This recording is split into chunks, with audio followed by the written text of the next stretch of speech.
आप सभी का सहयोग समाचार के एक और नए दिन में स्वागत करता हूं। आज का जो हमारा कोट है वो कुछ इस प्रकार है कि lack of education leads to lack of wisdom which leads to lack of morals and lack of morality leads to mischief in society. मतलब इस कोट का सीधा अर्थात यही है कि समाज में जब ज्ञान की अभावता हो जाती है तो वहाँ के लोगों में जो बुद्धिमत्ता, जिसको हम विजडम कहते हैं या कॉग्निटिव इंटेलिजेंस कहें, ये सब इन चीज़ों के इसके कमी के कारण क्या होता है, जो नैतिकता हमारे समाज को जोड़ी हुई रहती है उस नैतिकता में बहुत बड़ा दरार और नैतिकता कम होते जाती है लोगों में।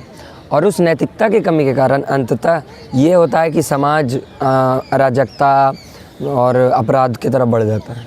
तो मतलब सीधा बात, एजुकेशन इसलिए इम्पॉर्टेंट नहीं है क्योंकि आपकी पर्सनल डेवलपमेंट के लिए, बाकी सबसे बड़ा इसलिए वर्ड इम्पॉर्टेंट है क्योंकि समाज के विकास के लिए।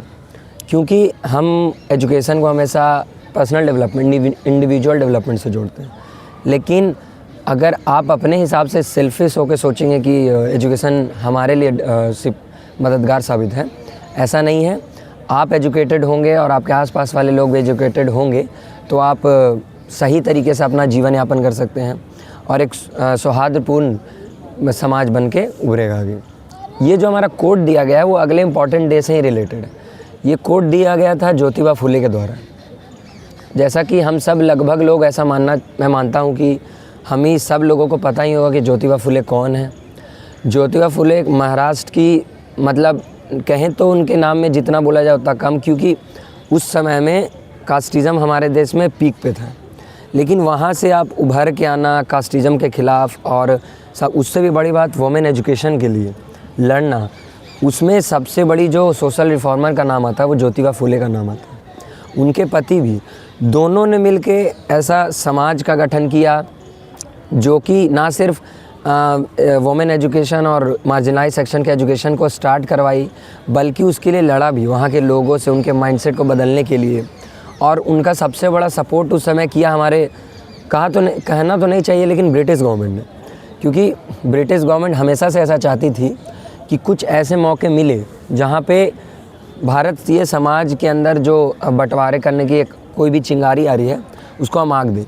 लेकिन एक दूसरा साइड भी उनका यह था कि वो चाहते थे कि जिस तरीके से यूरोपियन सोसाइटी है वो सेम सोसाइटी या सेम वे ऑफ लाइफ हम इंडिया में लाएं।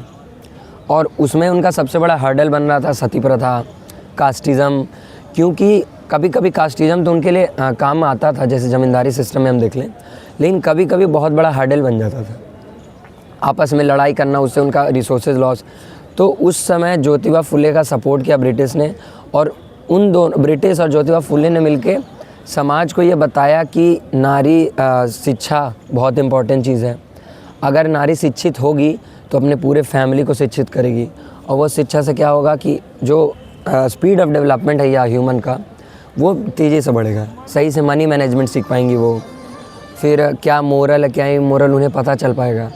ये सब चीज़ों को देखते हुए आज उनका हम डेथ एनिवर्सरी सेलिब्रेट तो नहीं, डेथ एनिवर्सरी मना रहे हैं कि इतने बड़े जो सोशल रिफॉर्मर हैं आज हमारे बीच ही, करीब 100 साल से ऊपर हो चुका है समय, 17वीं शताब्दी के आसपास वो बहुत एक्टिव थी।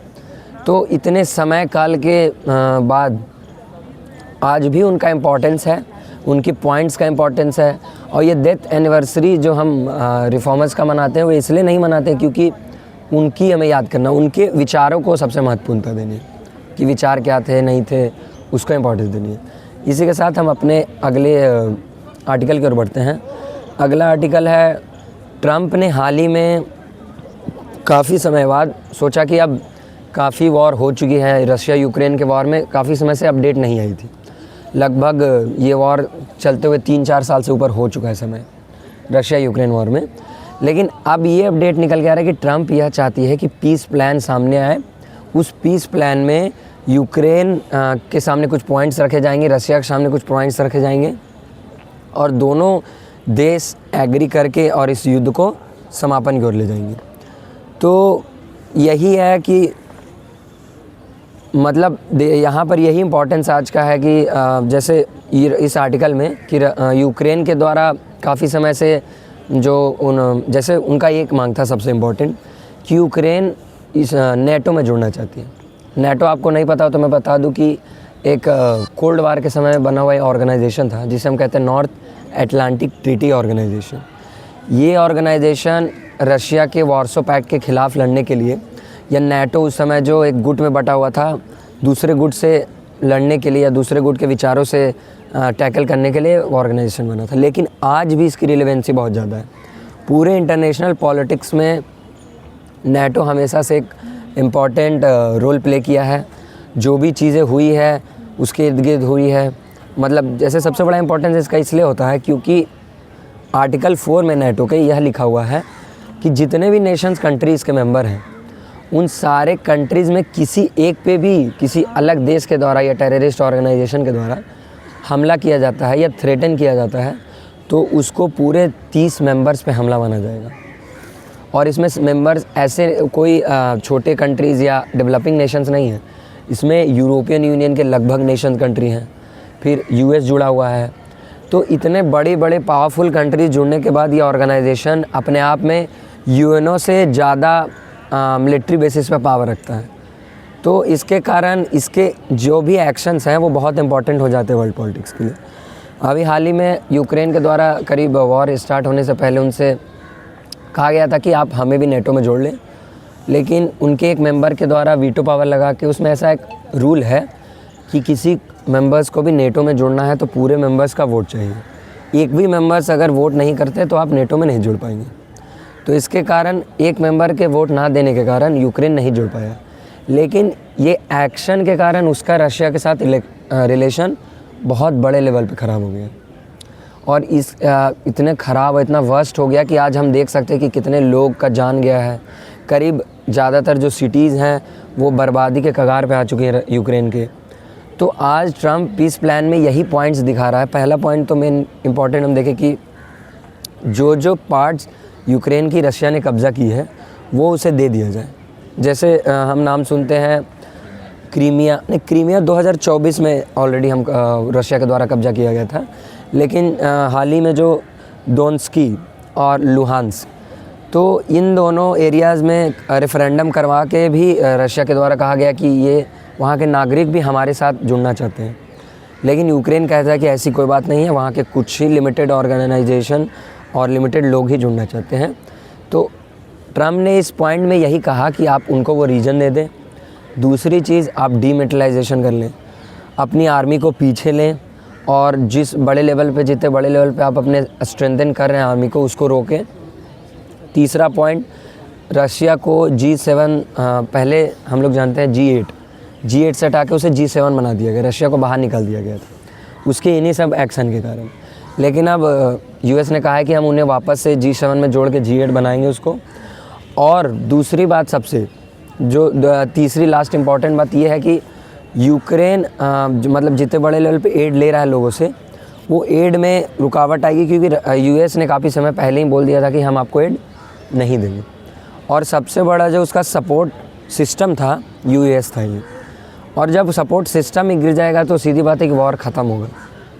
तो हमारे डोनाल्ड ट्रम्प के द्वारा काफ़ी समय से नोबेल पीस प्राइज़ के लिए आशा लगाई जा रही है। उस संदर्भ में ही उनके द्वारा ये बहुत बड़ा कार्य करना उनके लिए रिस्पॉन्सिबिलिटी बन जाती है। अगर जो शायद वो सक्षम हो जाए इतने लंबे चलते हुए वॉर को रुकवाने में, तो क्या पता वो नोबेल पीस प्राइज़ के लिए अच्छे प्रतिनिधि होंगे। क्योंकि वाकई में अपने काफ़ी समय से देखें तो हमारा काफ़ी सारे रिसोर्सेज बर्बाद हो चुका है। हमारा कैसे हो चुका है? क्योंकि जो पूरे वर्ल्ड में जो वीट की हम बात करें, वीट का सबसे बड़ा एक्सपोर्ट दो देश ही करते थे, रशिया यूक्रेन, दोनों वार में एंगेज्ड हैं। इंडिया से बड़े लेवल पे मांगा जा रहा है कि आप भी अपने वीट को जो आप स्टोरेज किए हुए हैं उसको बाहर निकाल के लोगों को दें। लेकिन इंडिया हमेशा से चाहती है और हमेशा से ऐसा देखती है कि फ़र्स्ट प्रायोरिटी अपने सिटीजन्स को देती है। तो हम नहीं बेच पाए। दूसरा सबसे बड़ा इंपॉर्टेंट क्या हुआ? वो हुआ ऑयल को लेकर। ऑयल एक्सपोर्टिंग में रशिया सबसे ज़्यादा है और वॉर में एंगेज होने के कारण रेट में फ्लक्चुएशन बड़े लेवल पे आ रही है। तीसरा, यूरोपियन यूनियन और यूएस से सैंक्शंस 50% अभी हमें मिला है गिफ्ट में। क्यों? क्योंकि उनका सीधा कहना है कि आप रशिया से तेल खरीद के यूक्रेन में ब्लड सेट को सपोर्ट कर रहे हैं। ये कहीं से जायज़ नहीं है, क्योंकि अभी खुद ट्रम्प साहब आके रशिया को मनाने की कोशिश कर रहे हैं, रशिया को और यूक्रेन को किसी तरीके से जोड़ने की कोशिश कर रहे हैं। क्यों? क्योंकि उनको रशिया से अपना संबंध सही करना है, क्योंकि उनको नोबेल पीस प्राइज़ चाहिए। अब हमें ये देखना है कि नोबेल पीस प्राइज़ उन्हें मिलता है या नहीं। और आप किन्हीं का क्वेश्चन हो इस पे तो पूछ सकते हैं, फिर हम इसके बाद अगले आर्टिकल में पढ़ेंगे। मैं इसमें कहना चाहूँगा कि क्या आपको नहीं लगता कि डोनाल्ड ट्रंप दो तरफा काम कर रहे हैं? एक तरफ वो यूक्रेन को वेपन्स भी बेच रहे हैं और दूसरी तरफ वो कह भी रहे हैं कि वार शांत हो जाए। इस पे आपका क्या कहना रहेगा? ये जैसे कि इसमें सबसे बड़ा पॉइंट ये ऐड हम करेंगे कि वहाँ उस देश में सबसे बड़ी बात कैपिटलिज़म है और बड़े लेवल पे है। हमारे देश के कंपैरिजन में या किसी भी देश कंपैरिजन में वहाँ की इंडस्ट्रियलिस्ट या वहाँ के रिच क्लास इनडायरेक्टली नहीं डायरेक्टली कंट्रोल करते हैं गवर्नमेंट को। जैसे हमारे यहाँ क्रोनी कैपिटलिज़म का एक कॉन्सेप्ट है, हम हमेशा से इस पे चर्चा करते हैं कि ये अडानी, अंबानी ऐसे लोगों को, इन लोगों को ऐसा कहा जाता है कि ये लोग इनडायरेक्टली लिंक करके अपने फेवर में पॉलिसी बना रहे हैं। ये तथ्यता साबित नहीं हुआ, लेकिन माना जाता है हमारे अपोजिशन के द्वारा, काफ़ी सारे अलग अलग फ्रीलांसर्स के द्वारा। लेकिन रही बात यूएस की, यूएस में जब भी बात आती है कैपिटलिस्ट को गवर्नमेंट से जोड़ने की या इंडस्ट्रियलिस्ट को, वो डायरेक्टली सपोर्ट करते हैं खुलेआम। ट्रम्प को एलॉन मस्क ने खुलेआम सपोर्ट किया, खुलेआम उसके कैंपेन में बड़े लेवल पे डॉलर्स बहाए, पानी के तरीके से कहा जाए तो बहुत बड़े लेवल पे। तो ये वहाँ की एक नेचर है। और रही बात जैसा आपने पूछा कि जो उसकी दोहरी राजनीति है, वहाँ वेपन बनाने की बात करें तो वेपन वहाँ के फ्री इंडस्ट्रीज बनाते हैं। वहाँ एक इंडस्ट्री ही चलती है जो कि मिलिट्री वेपन्स बनाएंगे, यहाँ तक कि टैंक, यहाँ तक कि बहुत बड़े बड़े वेपन्स बनाते हैं, जो कि हमारे देश में ऐसा माना जाता है कि किसी प्राइवेट इंडस्ट्री को या प्राइवेट ओनरशिप में देना सही नहीं है, पब्लिक हित में नहीं है। लेकिन वहाँ ये अलग है। तो गवर्नमेंट अपने आप को एडमिनिस्ट्रेटिव से ज़्यादा जोड़ के जो मार्केट कैपिटलिज़म है उससे दूर रखती है। तो जो उनका रिलेशन वहाँ के प्राइवेट ओनर्स का चल रहा है बाहर के कंट्री से, उस पर उतना ध्यान नहीं देती है, उससे रोकती भी रही, क्योंकि उसका एक सपोर्ट सिस्टम है। और यूएस का बढ़ने का सबसे बड़ा कारण भी प्राइवेट ओनरशिप है और कैपिटलिज़म है। इसी कारण हाँ सही बात है, वहाँ की गवर्नमेंट बड़े लेवल पे जहाँ भी आप कहें वॉर्स हो रही है या किसी तरीके से कॉन्फ्लिक्ट हो रही है, वहाँ तक यूएस के बनी वेपन्स पहुँच ही जाती है। अब वो इनडायरेक्टली पहुँचती है, डायरेक्टली तालिबान के पास, या हम बात करें अपने नॉर्थ ईस्ट में जो चल रहा है इंसर्जेंसी, वहाँ भी एलॉन मस्क का जो स्पेस एक्स है उसका सैटेलाइट फ़ोन पहुँच गया। तो वो तो कह रहे हैं कि हमें नहीं पता, लेकिन पहुँच कहाँ से रहा, आप तो किसी न किसी को बेचे होंगे। तो ये सब चीज़ें वाकई में यूएस को एक रिलायबल पार्टनर कभी नहीं दिखाता वर्ल्ड लेवल पे। और इंडिया इसी कारण सतर्क होके अपने स्ट्रेटेजिकली डिप्लोमेटिक जो हमारा रिलेशन है उसको बनाए रखता है। तो हम इसी के साथ अपने दूसरे आर्टिकल की ओर बढ़ेंगे। दूसरा आर्टिकल, कोई क्वेश्चन हो तो आप बताएं। दूसरा आर्टिकल हमारा इसी से लगभग रिलेटेड है, उसके बाद आप क्वेश्चन पूछ लें। दूसरा आर्टिकल ये है कि इंडिया रशिया के साथ इसीलिए अच्छा रिलेशन बना के रखती है क्योंकि जब हम बात करते हैं क्रूड ऑयल की, जो कि किसी भी देश के डेवलपमेंट के लिए सबसे मोस्ट इम्पॉर्टेंट थिंग है, और वो इम्पॉर्टेंट थिंग हमारे देश में नहीं मिलता एज अ मिनरल, हमारे पास वो नहीं है। थोड़ी बहुत मात्रा में है डिगबोई में और बॉम्बे हाई में, लेकिन वो हमारे जो लेवल ऑफ एक्सपेंसेस है, जितने बड़े लेवल पे हम उसका उपयोग करते हैं हमारी कंट्री के पॉपुलेशन को देखते हुए, वो नहीं है। इसी कारण क्रूड ऑयल का स्टोरेज करना एक बहुत बड़ी नेसेसिटी बन जाती है किसी भी कंट्री के लिए। तो इंडिया को हमेशा से रशिया के द्वारा सपोर्ट किया गया, और बड़े बड़े जो हमारे स्टोरेज सिस्टम है आंध्र प्रदेश में जैसे माने, और हमारे अलग अलग साउथ के स्टेट्स में आप सर्च करेंगे तो पता चलेगा कि रशिया के हेल्प से ही हमने बड़े बड़े लेवल पे क्रूड ऑयल स्टोरेज सिस्टम बनाया है। और इसमें सबसे बड़ा सपोर्ट इकोनॉमिकली, टेक्नोलॉजिकली रशिया ने किया। तो हमारा ये एक निर्भरता, एक रिस्पॉन्सिबिलिटी भी बन जाती है। और इंडिया ने हमेशा इतिहासिकली देखा गया है कि हिस्टोरिकली देखा गया है कि जिस नेशन ने भी या जिस राज्य ने भी इंडिया का साथ दिया है, उससे इंडिया ने सीधा बढ़ चढ़ के अपना सपोर्ट दिया। आप क्वेश्चन पूछ सकते हैं।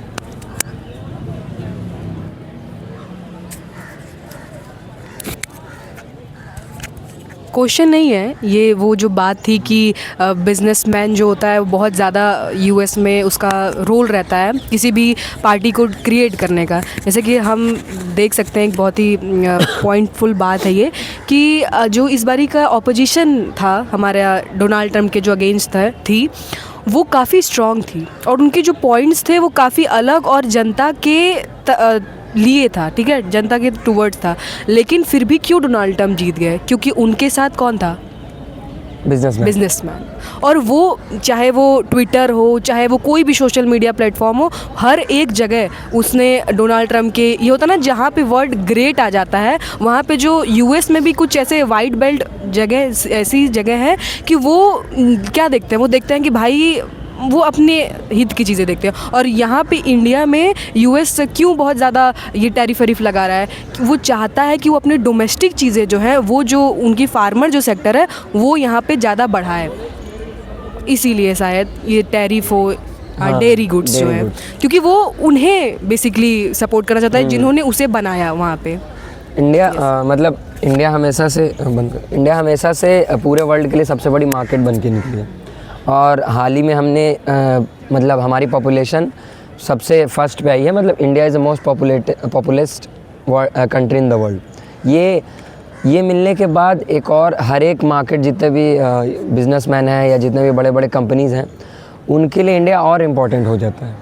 क्योंकि इंडिया और चाइना की बात करें, चाइना को तो हम अपने से सेकेंडरी रखेंगे, क्योंकि इंडिया काफ़ी सारी ऐसी चीज़ें हैं जो हम नहीं अपने देश में उगाते, बहुत सारी चीज़ें हम कहें तो हमारा परचेजिंग पावर सबसे हाई है। लेकिन मैंने परचेजिंग पावर हाई है, इसका यही सीधा मतलब है कि मार्केट हमारा बड़ा है। लेकिन रही बात मैन्युफैक्चरिंग की, तो वो हमारा बहुत लो है।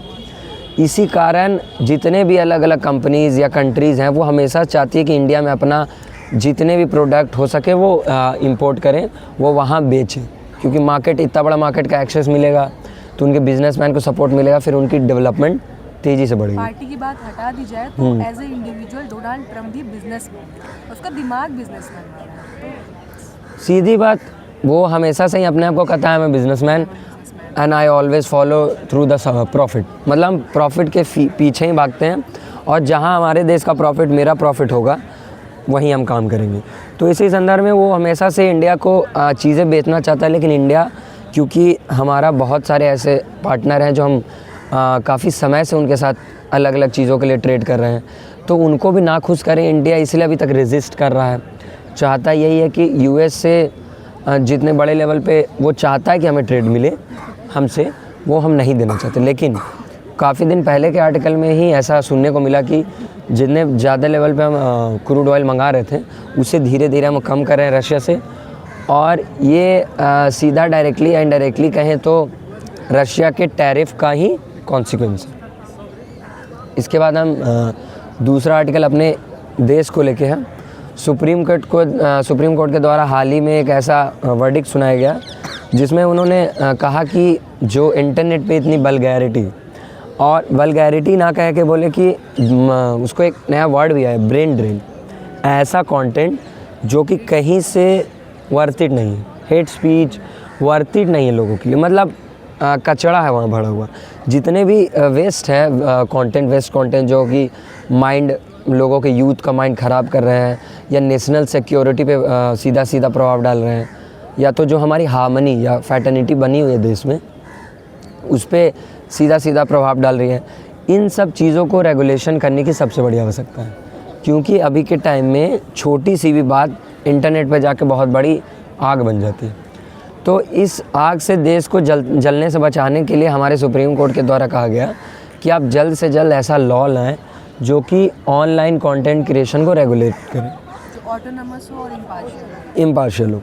लेकिन अब यहाँ देखना यह है कि आर्टिकल में राइटर भी यही कह रहे हैं कि पहली बात तो शुरुआत से ऐसा देखा गया कि मोनार्की से लेके चले तो राजा या जितने भी शासक हुए, वो हमेशा से उन सब चीज़ों को दबाते हैं जो उनके खिलाफ हो।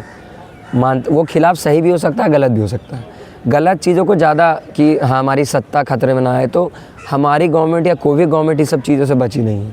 उन पे भी ऐसे एलिगेशन शुरुआत से लगाते गए हैं, लगाते आती रही हैं कि गवर्नमेंट हमेशा से अपने खिलाफ के चीज़ों को दबाता है और उसको सोचता है किसी तरीके से बच जाए। तो क्या कंटेंट क्रिएशन जो एक बहुत बड़ा नेगेटिव वे भी निकला है जो यूथ को बर्बाद कर रहा है, लेकिन एक बहुत बड़ा प्रोटेस्ट का प्लेटफॉर्म ही बन चुका है। क्या पता उससे वो बंद करा दें। जैसे हाल ही में SSC प्रोटेस्ट हुआ, ट्विटर उसमें सबसे बड़ा रोल प्ले किया। तो इस रोल प्ले का आने वाले समय में क्या पता वो कर्टेल हो जाए या किसी तरीके से उन लिमिटेशन या स्टॉप लगा दिया जाए। तो इसके कारण क्या होगा कि जो फ्रीडम ऑफ स्पीच है हमारी, उस पर सबसे बड़ा प्रभाव पड़ेगा। क्या पता उस पर क्वेश्चन मार्क लग जाए, उस पर क्वेश्चन मार्क लग जाए, और उस क्वेश्चन मार्क लगने के बाद हम फिर कैसे कह सकते हैं कि हमारी कंट्री फ्री कंट्री है और हमारे सिटीजन्स को हम सबसे बड़े लेवल पे फंडामेंटल राइट्स दे पा रहे हैं सही से। तो ये ऐसी मतलब कह सकते हैं डिलेमा वाली सिचुएशन बन गई है कि गवर्नमेंट पॉलिसी बनाना तो ज़रूरी है, लेकिन किस तरीके से बनाएगी वो हमें ये देखना पड़ेगा। वो स्टेबलाइज है क्योंकि सुप्रीम कोर्ट भी परमिशन दे दी, और सुप्रीम कोर्ट के परमिशन एक तरीके से ग्रीन फ्लैग है गवर्नमेंट के लिए कि हाँ भाई, now you can do what ever you want, but हमारे रेगुलेशन, हमारे जो रूल्स हैं उसके अंदर ही करिए, संवैधानिक हो, नहीं तो आर्टिकल 142 लगा के हम उसको अवैध घोषित कर देंगे। वो हमेशा से एक बाहुबली आर्टिकल सुप्रीम कोर्ट के पास रहा है, जो इन सब चीज़ों से, देश के संविधान के निहित में कोई चीज़ें नहीं होती हैं तो उस पर रोक लगाने के लिए। लास्ट आर्टिकल है हमारा वो चाइना को लेकर, और उसके बाद हम पॉल्यूशन पे छोटा आर्टिकल डिस्कस करके ख़त्म करेंगे। अभी हाल ही में एक रिपोर्ट आया जिसमें कहा गया कि चाइना पूरे विश्व में करीब 80% देश को उधार दे दिया है, उधार में है। मतलब 80% जितने भी कंट्री हैं वो लगभग कंट्रीज़ चाइना से डेप्ट में है, या तो वो कॉमर्शियल वे में है, या तो वहाँ के चाइनीज़ बैंक्स या चाइनीज़ कंपनी वहाँ इन्वेस्ट की है। तो ये चीज़ें दिखने में तो क्लियर लग रही है कि इससे क्या दिक्कत है। चाइना एक बढ़ती हुई इकॉनमी है, उसने अपने पैसे को इन्वेस्ट किया, लेकिन यहाँ पॉइंट निकल के आता है जिसे हम कहते हैं डेप्ट ट्रैप, जो कि जैसे श्रीलंका बर्बाद हुआ।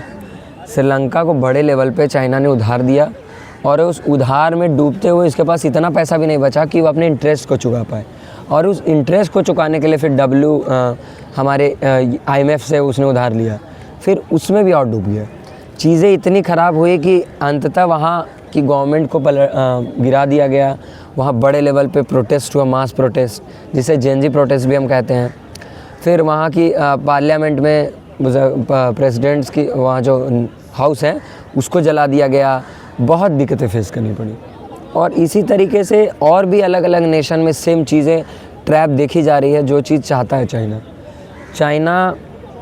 लेकिन एक चीज़ और पॉजिटिव इसमें है, इतनी बड़ी नेगेटिव चीज़ में, कि चाइना हमेशा से एक बहुत इजी मीडियम रहा है लोन लेने के लिए।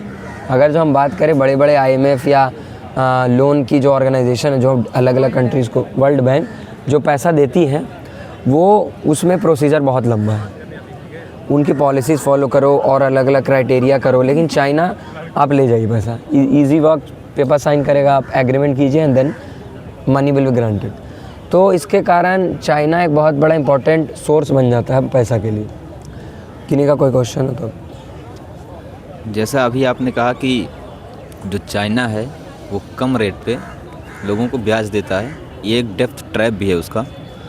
इसके जाल में उसने पाकिस्तान को फंसा रखा है, श्रीलंका को फंसा रखा है, और इसी के चलते जैसे कि उसने श्रीलंका के हम्बनटोटा बंदरगाह को अपने कब्जे में लिया और बताया क्या कि हम इसे डेवलप कर देंगे, और दरअसल it is a indirect cause of his depth loan, क्योंकि श्रीलंका ने इतना लोन ले लिया था कि उसे मजबूरन अपने बंदरगाह को उसे देना पड़ा। यही हाल पाकिस्तान का है और जितनी भी रीजनल कंट्रीज़ है।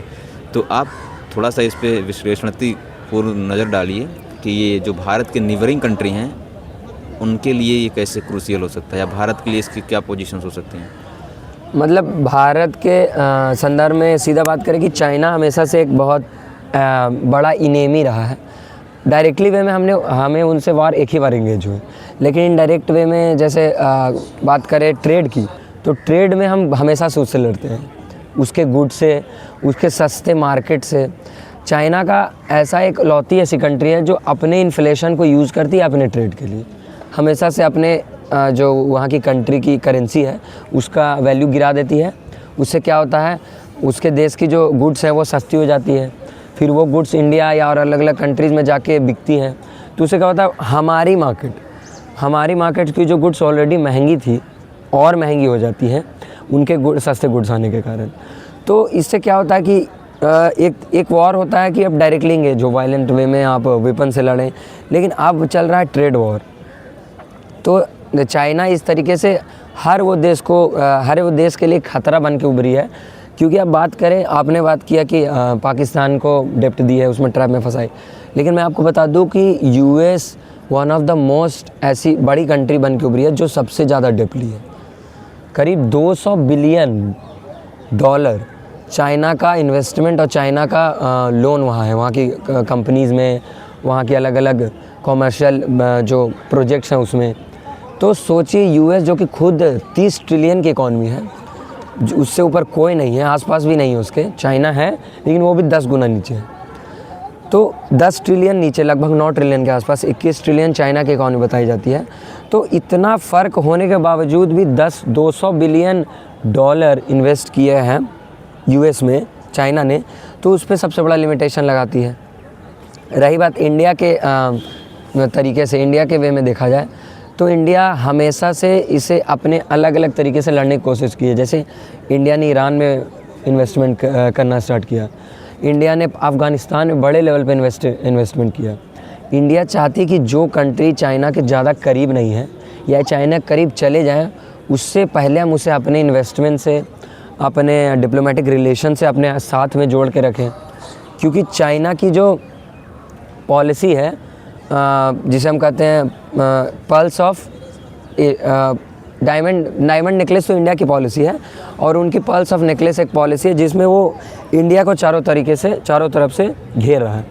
अलग अलग पोर्ट को अपने में लेके अपने अंडर में, इसी से लड़ने के लिए इंडिया डायमंड नेकलेस का थ्योरी लेके आया, और इंडिया भी उस पर काम करी कि हम इज़राइल में इन्वेस्ट करेंगे। इज़राइल के पोर्ट को अडानी ने बहुत बड़ा इन्वेस्टमेंट दिया, फिर ईरान का पोर्ट है, फिर अफ़गानिस्तान है, फिर हमारा इधर आप साउथ एशिया में चले जाएं तो इंडोनेशिया है। तो इन सब चीज़ों से हमारा सीधा यही मतलब है कि इंडिया चाहती है कि चाइना को एशिया में लिमिट किया जाए, और यूएस भी उसका इनडायरेक्टली सपोर्ट कर रही है। लास्ट आर्टिकल हमारा वही एयर पोल्यूशन को लेके है। एक नया डाटा आया है, छोटी सी रिपोर्ट, उसके बाद हम ख़त्म करेंगे इसको। सल्फ़र डाइऑक्साइड, जैसा कि हम लोग जानते हैं, वन ऑफ द मोस्ट जहरीला केमिकल कह सकते हैं उसको, और वो बड़े लेवल पे दिल्ली के आसपास एरिया में फैल चुका है। क्यों? क्योंकि जो सल्फ़र डाइऑक्साइड का सबसे बड़ा सोर्स है या सबसे लेवल पे जहाँ से उत्सर्जन उसका निकलता है, वो है कोल, वो आपका आयरन इंडस्ट्रीज़ हो गई, ये सब चीज़। और दिल्ली के आसपास एनसीआर में बड़े लेवल पे इंडस्ट्रीज़ हैं इस तरीके। और इसके कारण पहले तो हमने CO2 के बारे में बात ऑलरेडी हमेशा से करते आ रहे हैं, लेकिन सल्फ़र डाइऑक्साइड उससे कई दुगना जहरीला है। और ये बढ़ती हुई जहरीला केमिकल गैस के कारण इतना स्थिति वहाँ ख़राब है कि वहाँ के डॉक्टर कह रहे हैं कि जो प्रेग्नेंट वुमेन्स हैं उनको जल्द से जल्द चले जाएं, क्योंकि उनके जान को तो खतरा है ही, लेकिन उनके बच्चे को, मतलब ऐसी है कि 80 से 70% उनके डेथ को लेके खतरा है। क्यों? क्योंकि जब हम बात करते हैं कि जब यूट्रस में बच्चा रहता है तो वहाँ प्लेसेंटा एक ऐसी गद्दे टाइप की जगह होती है जहाँ पे वो आराम से सरफेस पे रहता है। उस प्लेसेंटा में इतनी ज़्यादा गंदगी जाने के कारण, इतने धूल, PM10, PM2.5, तो इन सब चीज़ों के कारण इतने ऐसे प्रॉब्लम निकल के आ रही है कि प्रेगनेंसी जब कंसीव करती हैं औरतें तो उसमें लेट होगा, फिर बच्चा को बाहर दुनिया में आने में बहुत बड़ी प्रॉब्लम्स होगी। इतने बड़े लेवल पे, इतने अंदर तक ये चीज़ें पहुंच चुकी है, मतलब PM2.5, PM10 की बात करें और बहुत सारे अलग अलग चीज़ें, कि आज हमें बहुत बड़े पॉलिसी की ज़रूरत है। उससे पहले ये है कि वाकई में उन दिल्ली में जितने भी लोग हैं जो कि रेस्पिरेटरी प्रॉब्लम से जूझ रहे हैं, उनको दिल्ली छोड़ के चले जाना चाहिए, उनके जान के लिए अच्छा होगा। तो कल हम इसी एनर्जी के साथ आपसे मिलेंगे सहयोग समाचार में। आपका धन्यवाद आने के लिए। भाई ठीक, बढ़ाने को जल्दी।